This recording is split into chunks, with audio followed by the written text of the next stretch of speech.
known to source their supply chain through the cheapest source, and they will comply with such conditions totally in breach only. Therefore, the claim of the minority UPA government that this decision of the FDA in retail will improve competition, lower prices, increase remuneration to farmers, revolutionize the distribution, and reduce wastages, they are unproved assertions at best and at the worst. The experience of various countries with global retail giants has been well documented, accepted, and publicized. And the pity is that we do not want to learn from others' experiences. Probably the minority UPA government wants us to experience this corollary firsthand. That is why my party leader, Dr. Purachitha Reddy, has strongly condemned this move of the government to introduce FDA in retail, and we have asserted, come what may, the government of Tamil Nadu under her leadership will never allow FDA in retail. Sir, I am also reminded to certain events in the run-up to the visit of the American President Barack Obama in 2010. Sir, the Walmart chief, Mr. Mike Duke, arrived in India a few days earlier to set the stage for a strong pitch for liberalizing this industry. Mr. Duke is reported to have stated that 100% FDI in Indian retail sector would help contain inflation in India. He added that FDI in retail would contain inflation by reducing wastage of farm output, as 30 to 40% of the produce does not reach the end consumer. Also, Mr. Duke says, in India, there is an opportunity to work all the way up to the farmers in the back-end chain. Part of inflation is due to the fact that the producers do not reach the end consumer, I would say. Sir, if controlling inflation was supposed to be an incentive to the consumers, Mr. Duke had offered palliatives to the manufacturers. According to him, allowing FDI in this sector will also enable Walmart to increase sourcing of products from India by developing more vendors here.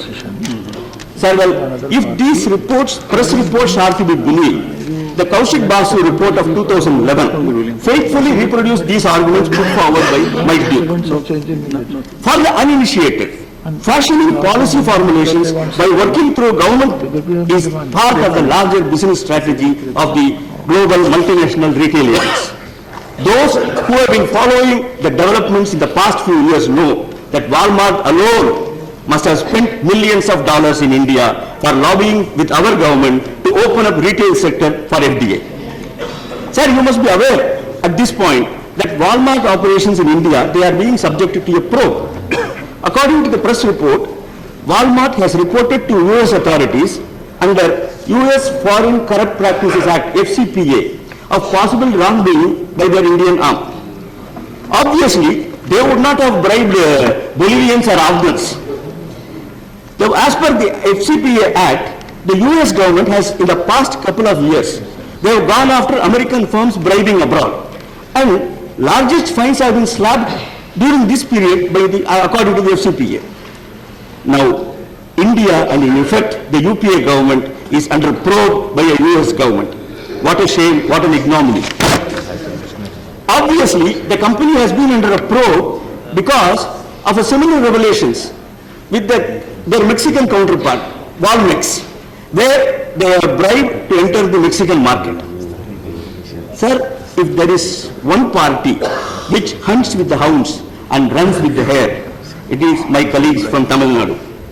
On the FDA in retail, with their flip-flops, they even shame the circus buffoons. They joined the Bharat Bandh, convened on 20th September by all opposition parties. They have their executive meetings, meeting after meeting, where resolutions are passed that we are opposing the FDA in retail, we will vote against this. Rallies are held. And then when it comes to parliament and voting, they vote for the government. Do you know that Tamil Nadu, constituting approximately 20% of the total population, they are controlling 80% of the retail trade. Do they not know they double speak? Do they know that across the country, backward classes, sir, I have not taken anybody's name. I have not taken anybody's name, sir. I have not taken anybody's name. Don't take name, please. See, don't take name. No allegation against anybody without permission. Have I taken any Don't take name. Sir, guilty mind, sir. All of you speaking. I can't hear one. Sir, let them explain when they speak, sir. Particular committee will create a lot of confusion. In the state, sir. Sir, community which deals with the If any reference to any community, any allegation against any community, that will be expensed. Such a reference will be expensed. If it is an allegation against a community, it will be expensed. If it is an allegation against a community, He did not take an individual name. A community cannot be a no. If it is no, please, sit down, please. If it is, no, if the remark is, see, if the remarks is in any way denigrating to a community also, it will be expunged. speaking for that community, sir. I am speaking for that community. No, please. Itself will create problems. Sir, there was no reference to the community. Reference has no problem if it is allegation. See that? Sir, I will look into the records. If it is to be expunged, I will do that. sir, do they know that across the country, Please, I have given the ruling, sit down. backward caste, Dalits and Muslims, across the country, the backward caste, most backward caste, Don't the refer Dalits communities and on Muslims, they are the backbone of the retail business. And they are the people who are going to come to the voting booth and not the Walmart or the Tesco's. Sir, No, please. another argument, Let you all say, please. Another argument- You can reply when your chance comes, please. another argument which is put forward is that this is an enabling provision. States have the liberty. What is poison for Tamil Nadu cannot be nectar for Andhra, sir. Sir, the last few days have been historic. Our parliament has been witness to debates that have been absolutely riveting on a particular policy matter, where everyone has a point of view. Probably the government can muster their numbers at this point of time. Yet, I appeal to all political parties to jettison their political and ideological differences, and that includes some of my brothers and sisters from even Congress, to vote in favor of the motion and save the nation. Sir, in case we are not successful today or tomorrow, I assure you, sir, a time is not far off when our party, under the able and dynamic leadership of Dr. Purachi Talaivi, will play a pivotal role at New Delhi. At that time, let me finish. At that time, I assure you, sir, and through you to this house, and through this house to the parliament, and through the parliament to the country at large, that we will reverse this decision of the UPA government, sir.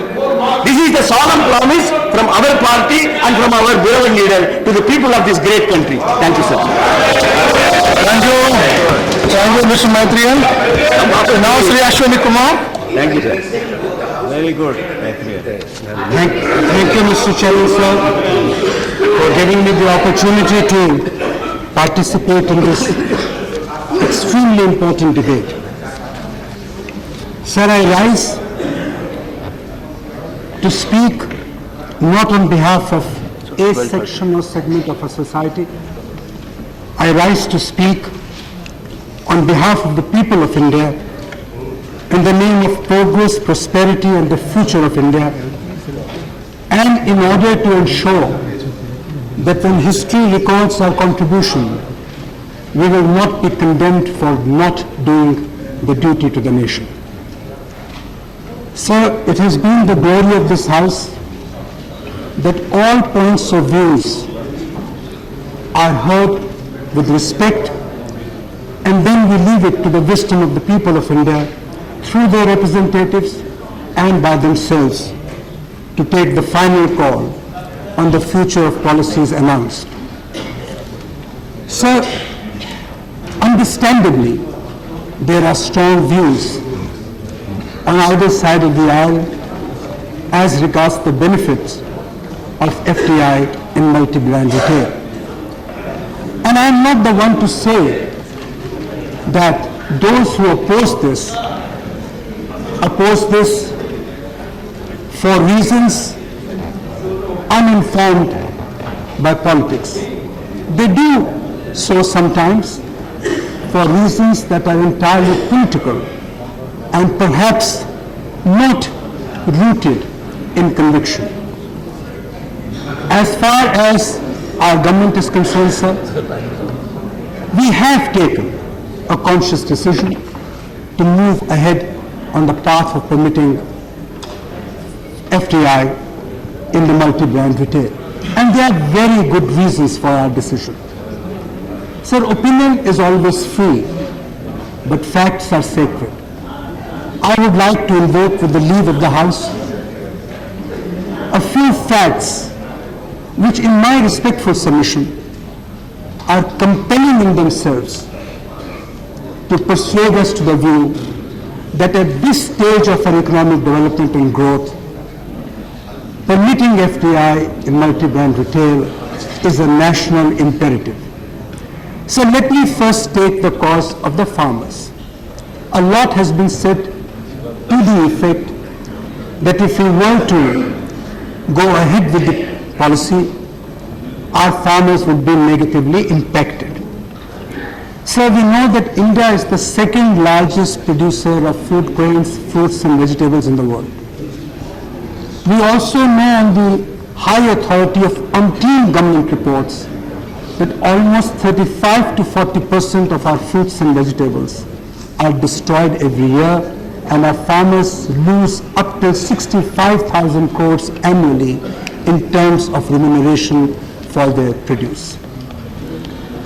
One of the reasons for this is, sir, that our infrastructure facilities, our back-end facilities in the post-harvesting season are not adequate, and our transportation, our cold chains are not adequate to service the cause of the farmers.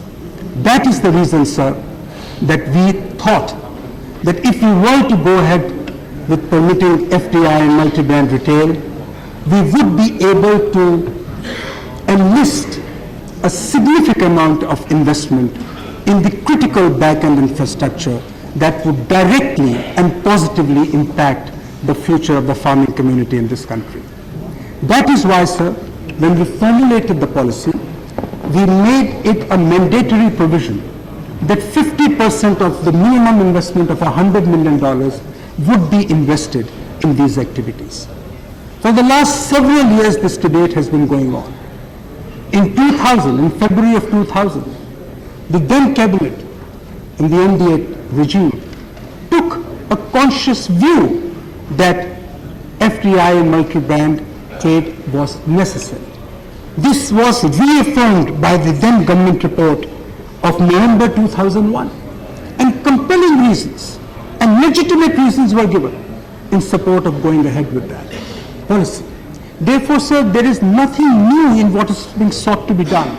It just so happens that there are moments in the life of a nation when certain decisions, for various reasons, get to be taken at a particular point of time, not later, not earlier. We thought that now that we were answerable to the people of India, we should do what is right by our conscience, what is right by the nation, and what would collectively advance the larger national project and the larger national goals. So we are today at a stage of our history that we need to reinvigorate every single policy decision that cumulatively and individually will lead to national renewal, progress, prosperity, and a better life of dignity with prosperity for all our citizens in larger freedom. We may be wrong. History may prove us to be wrong. But because you may get proven to be wrong at a later point of time is never an argument not to take bold decisions if the logic of the moment supports the policy decision. We have done exactly what the people of India have expected of us. So I will now divert my attention to the argument that the farming community in India opposes the policy. No, sir. Nothing could be farther from the truth. I'll give you two examples, sir.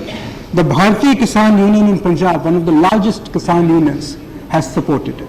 The Swabhinani Shetkari Kisan Sangathan of Maharashtra has supported it.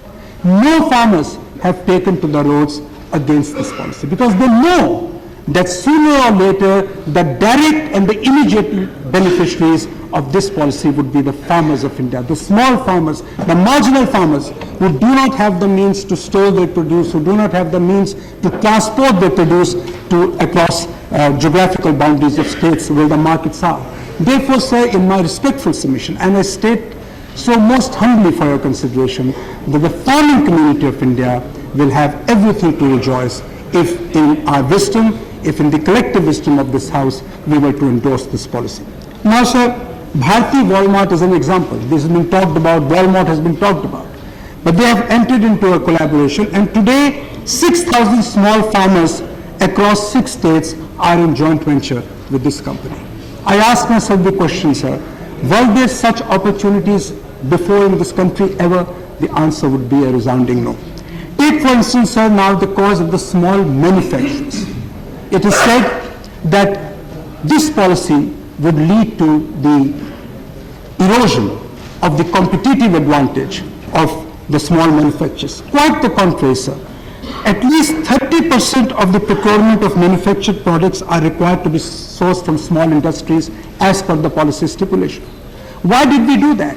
We were not unmindful of the fact that we needed to protect our small manufacturers for a point of time. So we made it compulsory by law that 30% of all products that will be procured by these by the chains will have to be domestically sourced. The result would be, it would not only give them that cushion, it would exponentially enhance the manufacturing base through the small-scale sector in this country, which is the largest employer, thereby also exponentially increasing the employment opportunities for our youth, particularly in the rural, semi-urban and urban areas. So we all know, and this is not new, that the largest employer after agriculture in this country is the small-scale sector.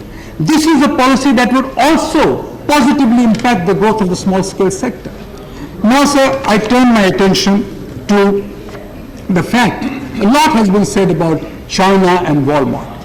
Few people would know, sir, and I know it from high authority, from official reports, that China today accounts for over 60% of Walmart's global procurement. My good friend Matthew, for whom I have the greatest respect, said that this was not the case. My figures tell me a contrary story. Walmart went to China 20 years ago. After 20 years, it has only 350 stores and still accounts for nearly 5% of the total retail trade in China. After 20 years, 350 stores and 5% of the market in China. But what did it do for China in return? It procures 60% of its global procurement all over the world. And we know Walmart is the largest company in the world from China. And who gets benefited? The Chinese who produce those goods. So, sir, whichever way you look at it, from whichever angle you look at it, from the perspective of the small manufacturer, from the perspective of a small trader, from the perspective of the farmer, this policy, sir, collectively would enroll for the benefit of the country as a whole. Take now, sir, the case of the benefit to the consumers. How does the consumer benefit? We have these dollar stores in America. They loudly proclaim that anything under the sun can be procured for $1. It is not that the American produce it for $1, but because you give to the consumer, the buyer, a range of choice. And the range of choice of a buyer and consumer, sir, we all know when we go to the market, is determined both by quality and the price. A reasonably good product at a reasonable price is the mantra of the market. And these chains, FDI in organized retail, is what will ensure the range of choice for the consumers. And therefore, sir, the ultimate beneficiary in this country will be the consumers, and there will be the 100 crore people of India. Now, sir, the intermediary costs. We know that from the farm to the market, or from the factory to the consumer, there are endless number of intermediaries, and they add to the pricing structure, which in turn impacts on the competitiveness of the Indian economy. We therefore also subserve a larger national purpose, namely introducing an element of competitiveness in our economy, which to my mind, sir, over a period of time would be one of the most critical utilities of this policy. So in terms of numbers, I am told, sir, that today the organized retail in India is only 4% of the total retail, whereas the potential is about 12 to 15%. Minutes. Now, so if we are talking of 12 to 15% of retail trade, or in terms of the size of our economy, which is today $1.8 trillion. We are, sir, today the 10th largest economy of the world. In 10 or 15 years, some of the reports suggest we could become the 5th largest consumer economy of the world. Now, please extrapolate the figures, $1.8 trillion. And if we can take the retail trade from 4% to 14% by encouraging organized retail, please see what that would add to India's GDP. I'm told almost 2%. So, sir, if you were to extrapolate the GDP growth numbers, also complemented by the incoming foreign investment that can then go into the back-end structures, I think overall, every segment of India's economy stands to gain by this policy. So, I have mentioned about the segments that are going to be impacted. This is a case that has been amply made out, and I think the few figures that I have pointed out would further consolidate the view and validate the view that in its entirety, the policy would positively impact on the economy of the country and inure for the benefit of Aam Aadmi. So, even so, we took precautions. As against China, Brazil, Thailand, Russia, Indonesia, Chile, Singapore, Argentina, who permit 100% FDI in trade, we have started with caution. We have permitted only 51%, that also to give an ease of functioning to the foreign investor and the comfort and of security of his investment. We have also stipulated that only those cities, and there are 53, which have a population of 10 lakhs or more, will in the first instance be serviced by this policy, except some exceptionally small states, for which some exception has been made. We have also, sir, ensured that the states will have overall superintendence in terms of regulating the trade. We have made or given to the people of India an enabling architecture, not imposing our decision on states, consistent with the federal principle, but only given to the states an enabling architecture which, if they so desire in their wisdom, will enable them to introduce the retail trade in their states. Sir, something was said about change of mind in terms of policy on our side. So nations do not remain static, either in terms of the thought processes or in terms of the necessities that confront them.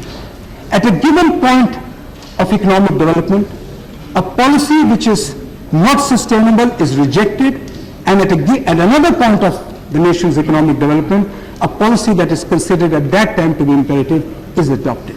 That is why, through a process of rational decision-making, we move the nations forward. That is the mandate that the people of our country give to governments every 5 years, and the least that we are expected to do is to vindicate their trust in our judgment for their future. This is what we have done. Sir, I implore this august House, which has wisdom spread across the benches and across the party spectrum.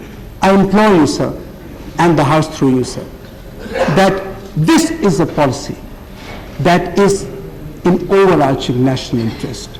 There are moments when all of us are expected to rise above partisan politics in order to move the nation ahead. Let us not look at our future from the prism of the past. We can't do so, sir. There is a continuum between the past, present, and the future. But our future would be what our present determines, not what the past has been in the past. We are no longer a fledgling economy. We are amongst the largest economies of the world, going up at the largest rates. We are no banana republic. We know how to safeguard our interest. a responsive government, a government committed to Aam Aadmi's welfare, a government committed to national renewal will, sir, I have no doubt, ensure at all times that the larger interests of the poorest of the poor are always protected. And before I conclude, sir, I would like to say only one thing. Sushma ji said, sir, in the other house yesterday, तारीख में देखे हैं कुछ ऐसे भी लम्हे, कुछ ऐसे भी घड़ियां, लम्हों में खता की थी, सदियों में सजा पाई. I would like to repeat what she said there. Let us not fail this moment. For if we fail now, we will have to repent for a very long time. Sir, the nation has a right to its future. The nation has a right to move forward. And so, politics cannot become an exercise in evasion. We need to tell the people of India the truth. I am here standing on behalf of my government and the people of India, through you, sir, through this august house, to tell the people of India the truth as I see it. And the truth is that this policy will determine the future of India. And sir, I will conclude by just one share, which I have read in another context, which was read in UP, but which is apt here. So when history is recorded, future generations can well ask of us, you had it within you to decide correctly. Why did you not do so? Did you do so only for political expediency? Did you fail us in order to subserve your political purposes? We should then be able to say with a resounding no, and we should all collectively be able to say that we kept faith with the people of India. And sir, the share goes like this, तू इधर उधर की ना बात कर, they will ask us, तू इधर उधर की ना बात कर, ये बता कि काफिले क्यों लुटे, हमें राहज़न से गरज नहीं, तेरी रहबरी का सवाल है, हमारी रहबरी का सवाल है. And I am here finally to say, sir, we will be true to the trust and the faith reposed by the people of India. Thank you very much, sir. Thank you, Ashwani Kumar. Now, Honorable Malayesh, I am getting new requests for including in the list of speakers. You know that names are to be given half an hour before the discussion starts. Now it will be difficult to include new names. Please don't say names. Honorable LOP, Sri Arun Dev.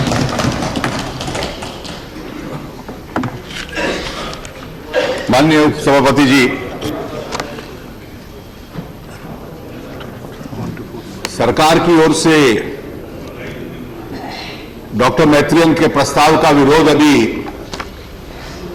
कानून मंत्री और मेरे निजी मित्र श्री अश्विनी कुमार जी ने किया और समारोह करते हुए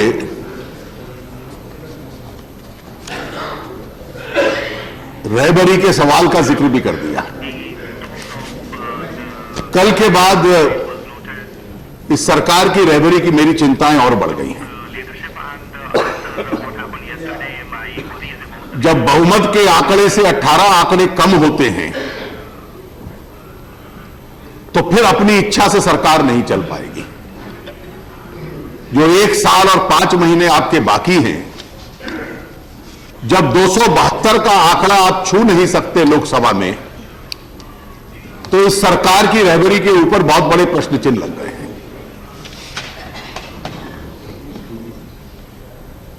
आपको सहारा चाहिए होगा, समर्थन चाहिए होगा, और पिछले कुछ सालों का इतिहास इस बात का गवाह है कि आपको जब जब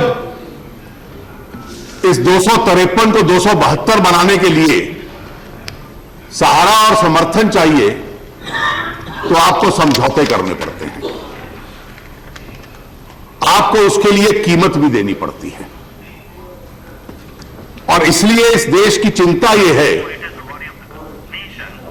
कि इस देश की जांच एजेंसियों के संबंध में, इस देश की संवैधानिक संस्थाओं के संबंध में, सरकार की अपनी कार्यशैली के संबंध में पिछले 4 साल से तो हम इस समझौते की नीति देखते रहे. इस 272 के आंकड़े को बनाने के लिए और आपकी इस रहबरी को कायम रखने के लिए यह देश और कितनी कीमत देगा, कल के वोट के बाद इसकी चिंताएं और बढ़ गई. इसमें कोई अब संकोच नहीं है कि जो सरकार 253 के आंकड़े को जीत मान ले, वो राजनीतिक जीत नहीं होती। वो आंकड़ा एक चिंता को दर्शाता है। After that figure you are a lamed up government, you are dependent on support which is a very costly support, and every day you will have to pay a price for that support. अब उस कीमत का असर इस देश के शासन पे कितना पड़ता है, आने वाले कुछ महीने इसको देखेंगे।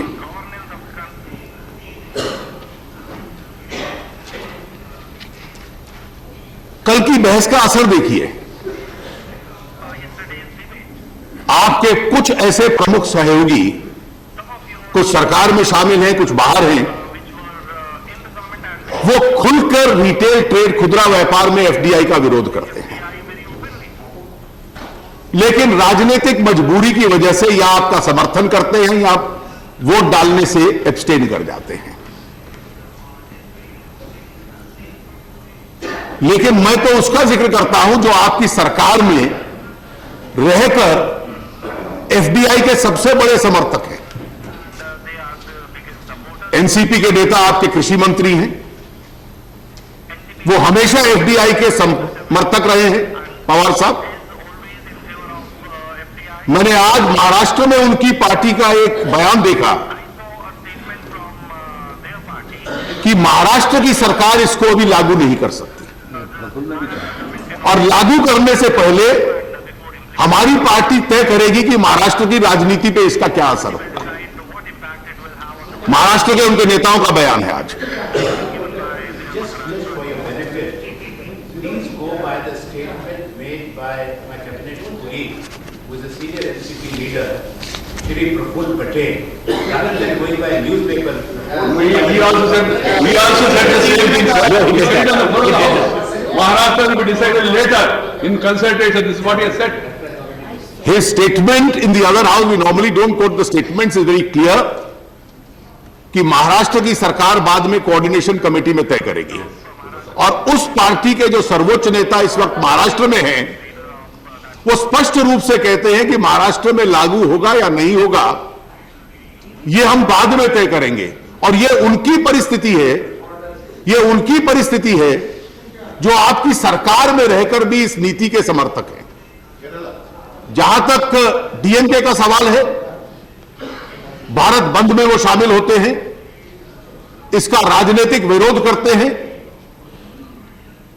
और जब आप कहते हैं अश्विनी कुमार जी कि आप इस देश की जनता की तरफ से बोल रहे हैं, you are speaking on behalf of the people of India, I already announced. It's a self assumed authority that you have assumed to yourself.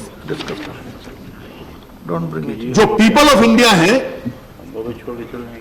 उनका प्रतिनिधित्व सांसद करते हैं, और अधिकतर राजनीतिक दल इसके विरोध में हैं। जो एब्सटेन करते रहे और उस एब्सेंस से आपकी सहायता करते रहे, वो भी कहते हैं कि जिस प्रांत में हमारी सरकार है, किसी कारणवश हम उस प्रांत में इस नीति को लागू नहीं होने देंगे, और अपने प्रांत में फॉरेन एफडीआई रिटेल का एक स्टोर खोलने नहीं देंगे। आपके जो मंत्री कल बोले थे, सिब्बल साहब, जिस क्षेत्र का प्रतिनिधित्व करते हैं, मैं उनको चुनौती देता हूं कि अपने क्षेत्र में खुलवा ले ये स्टोर, और चुनाव तो बहुत नजदीक आ रहा है, और उसी स्टोर से अपना चुनाव का अभियान आरंभ कर लें। व्यापारियों का वो क्षेत्र है, तो एफडीआई के ऊपर फैसला हो जाएगा और जनमत भी हो जाएगा कि जिस पीपल के बिहाफ पे आप बोल रहे हैं कि मैं जनता के बिहाफ पे बोल रहा हूं, कि वो जनता इस संबंध में क्या नीति अपनाती है। उपसभापति जी, ये विषय इसका नहीं है कि कौन आर्थिक सुधारों के पक्ष में है, कौन खिलाफ है। इस देश के संबंध में आर्थिक सुधारों की परिभाषा क्या होगी? क्या पश्चिम के कुछ विकसित देश उस परिभाषा का पैमाना तय कर दें, और हमारे देश में कुछ लोग उस परिभाषा का समर्थन करना शुरू कर दें, हम सब उसी परिभाषा को आर्थिक सुधार मान लें। एफडीआई आए, कभी एनडीए की सरकार इसके विरोध में नहीं थी, अतिरिक्त साधन आता है, लेकिन किस क्षेत्र में आए यह निर्णय तो इस देश को करना पड़ेगा। कौन से सेक्टर में आए, उसका हमारी अर्थव्यवस्था को लाभ होता है या नुकसान होता है, यह फैसला तो हमें करना पड़ेगा। कुछ ऐसे क्षेत्र भी हो सकते हैं जहां परिवर्तन लाना अपने आप में आवश्यक हो सकता है, और कुछ क्षेत्र ऐसे हो सकते हैं कि जहां परिवर्तन लाना बहुत कठोर और नुकसानदेह हो सकता है। हर परिवर्तन सुधार नहीं होता। Every change is not a reform. और इसलिए कि पश्चिम के कुछ विकसित देशों ने कह दिया कि यह सुधार की परिभाषा है, तो हम उसको स्वीकार कर लें। क्या हम में इतनी ताकत है? आप कल जिक्र कर रहे थे कि हल्दीराम को पूरी दुनिया में फैला दें। आप वाणिज्य मंत्री हैं, आप खड़े होकर अमेरिका को कह सकते हैं कि आप आउटसोर्सिंग पे जो प्रतिबंध लगाते हैं यह आर्थिक सुधार नहीं है। आप जो ट्रेड बैरियर्स क्रिएट करते हैं बाकी देशों के लिए, यह आर्थिक सुधार नहीं है। आप जो कृषि के क्षेत्र में सब्सिडीज देते हैं और पूरी दुनिया के कृषि के व्यवसाय को, व्यापार को सबवर्ट करते हैं, बिगाड़ते हैं, वो आर्थिक सुधार नहीं है। यह समय आ गया है कि हम आर्थिक सुधारों की अपनी परिभाषा भी उनको सुधारनी शुरू करते हैं और केवल उनकी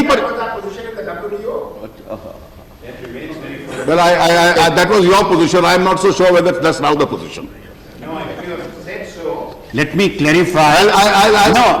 Let me, since it's a serious matter, the fact of the matter is that remains a firm and consistent position of India in the WTO.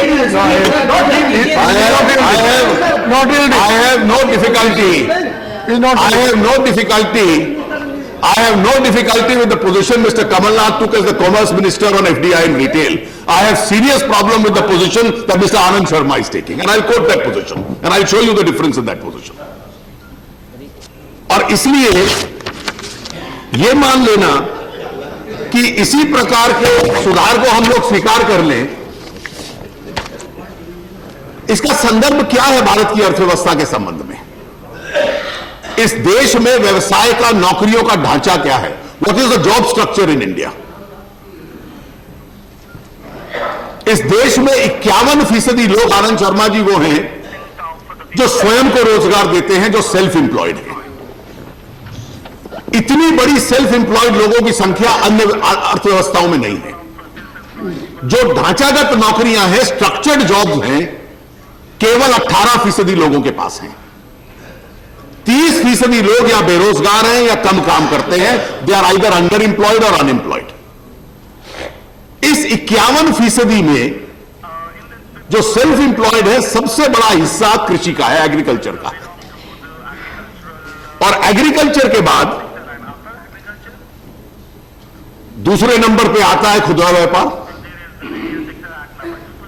4 crore लोग, 40 मिलियन पीपल प्रत्यक्ष रूप में इस खुदरा व्यापार में से रोजगार लेते हैं। जब 4 करोड़ के इस आंकड़े को परिवारों के साथ जोड़ दिया जाए तो अपने जनजीवन के लिए, अपनी सब्सटेंस के लिए 18-20 करोड़ लोग हैं जो इस खुदरा व्यापार के ऊपर निर्भर करते हैं। मेरा पहला इतराज यह है कि जब आप फॉरेन डायरेक्ट इन्वेस्टमेंट इसको खोलते हो तो अर्थव्यवस्था के एक सेगमेंट के ऊपर उसका असर देख लीजिए और उसके बाद अश्विनी कुमार जी ये अधिकार लीजिए कि लोगों की तरफ से केवल आप बोलेंगे। हमारी अर्थव्यवस्था में 60% लोग कृषि में हैं और कृषि के क्षेत्र में खूब अंडर एम्प्लॉयमेंट है। कृषि का जो योगदान है जीडीपी में वो केवल 16% बचा है। 60% लोग उस 16-17% आमदनी के ऊपर निर्भर करते हैं और यह आवश्यकता है कि उस कृषि के क्षेत्र से लोग बाहर निकलें, मैन्युफैक्चरिंग सेक्टर में, सर्विसेज सेक्टर में उनको रोजगार मिले। बल्क जॉब क्रिएशन जो होता है वो मैन्युफैक्चरिंग सेक्टर में होता है। अपने देश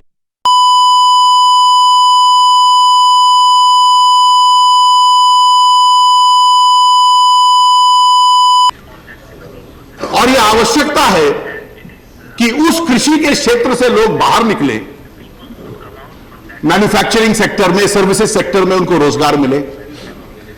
बल्क जॉब क्रिएशन जो होता है वो मैन्युफैक्चरिंग सेक्टर में होता है। अपने देश के मैन्युफैक्चरिंग सेक्टर की आज क्या स्थिति है?